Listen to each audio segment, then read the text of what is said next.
Господин Керкес, преди около месец споменахте, че на 99% ще напуснете клуба след края на сезона.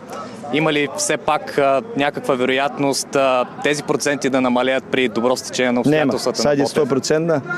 Този неделя ću да potpišem всичко sa odbora i moj posljednji mač za Botev na Koleža s CSK i nadam se da bude još jedan mač za Evropa u baraž, ali така je.